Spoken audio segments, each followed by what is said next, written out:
इसे और कौन जान सकता है? मैंने कहा, यह मेरे बस की बात नहीं है। मैं बहुत आलसी हूं, लेकिन मैं देख सकता हूं। पूरा दिन खाना बनाना, मैं यह नहीं कर सकता। इसलिए मैंने कुछ सीखा नहीं, लेकिन बस देखना एक आनंद था।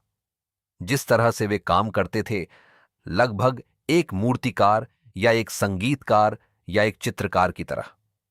खाना बनाना उनके लिए सिर्फ खाना बनाना नहीं था, यह उनके लिए एक कला थी। और अगर कोई चीज उनके स्तर से जरा भी नीचे चली जाती, तो वे उसे तुरंत फेंक देते। वे इसे फिर से पकाते और मैं कहता, यह बिल्कुल ठीक है। वे कहते, तुम जानते हो कि यह बिल्कुल ठीक नहीं है, यह बस ठीक है। लेकिन मैं एक पूर्णतावादी परफेक्शनिस्ट हूं। जब तक यह मेरे स्तर के अनुरूप नहीं हो जाता, मैं इसे किसी को परोसने नहीं जा रहा हूं। मुझे अपना भोजन पसंद है।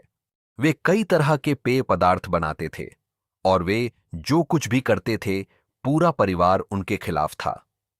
वे कहते थे कि वे बस एक उपद्रव, परेशानी थे। वे किसी को रसोई में नहीं आने देते थे, और शाम को वे शहर के सभी नास्तिकों को इकट्ठा करते थे, और सिर्फ जैन धर्म को चुनौती देने के लिए वे सूरज डूबने तक इंतजार करते थे। वे उससे पहले नहीं खाते थे, क्योंकि जैन धर्म कहता है, सूर्यास्त से पहले खाओ। सूर्यास्त के बाद खाने की अनुमति नहीं है। वे मुझे बार बार यह देखने के लिए भेजते थे कि सूरज डूबा है या नहीं। उन्होंने पूरे परिवार को परेशान कर दिया था, और वे उन पर गुस्सा नहीं हो सकते थे। वे परिवार के मुखिया थे, सबसे बुजुर्ग आदमी। लेकिन वे मुझ पर गुस्सा थे। वह आसान था। उन्होंने कहा, तुम बार बार यह देखने क्यों जाते हो कि सूरज डूबा है या नहीं? वह बूढ़ा आदमी तुम्हें भी भटका रहा है, पूरी तरह से नष्ट कर रहा है। मैं बहुत दुखी था, क्योंकि मुझे जोरबा द ग्रीक किताब तभी मिली जब मेरे दादाजी मर रहे थे। एकमात्र चीज जो मैंने उनकी चिता पर महसूस की, वह यह थी कि यदि मैंने इसका उनके लिए अनुवाद किया होता और इसे उनके लिए पढ़ा होता, तो वे इसे बहुत पसंद करते। मैंने उन्हें कई किताबें पढ़कर सुनाई थीं। वे अशिक्षित थे। वे केवल अपने हस्ताक्षर कर सकते थे, बस इतना ही। वे न तो पढ़ सकते थे और न ही लिख सकते थे, लेकिन उन्हें इस पर बहुत गर्व था। वे कहा करते थे, यह अच्छा है कि मेरे पिता ने मुझे स्कूल जाने के लिए मजबूर नहीं किया, अन्यथा वे मुझे बिगाड़ देते। ये किताबें लोगों को बहुत बिगाड़ देती हैं।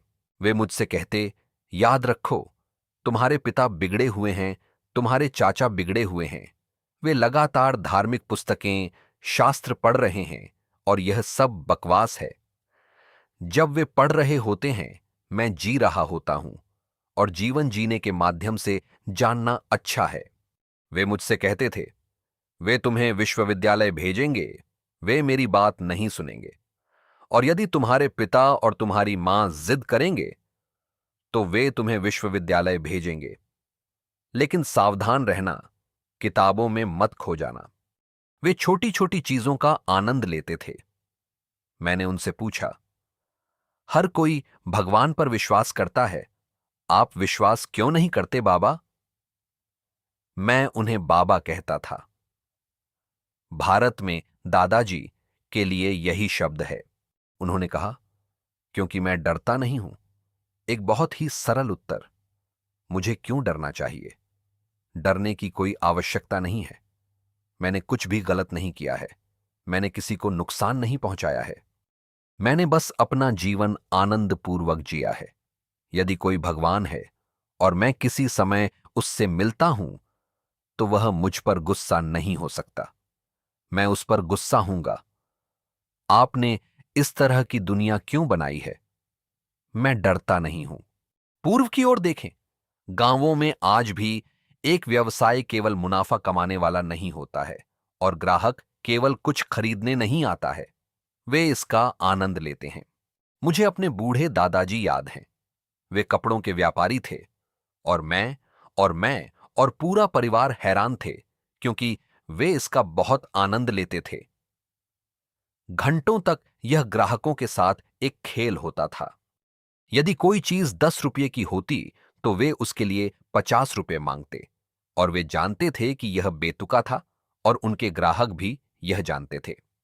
वे जानते थे कि इसकी कीमत 10 रुपये के आसपास होनी चाहिए और वे 2 रुपये से शुरुआत करते थे। फिर एक लंबी सौदेबाजी चलती थी, घंटों साथ में। मेरे पिता और मेरे चाचा गुस्सा हो जाते थे। यह क्या चल रहा है? आप क्यों नहीं?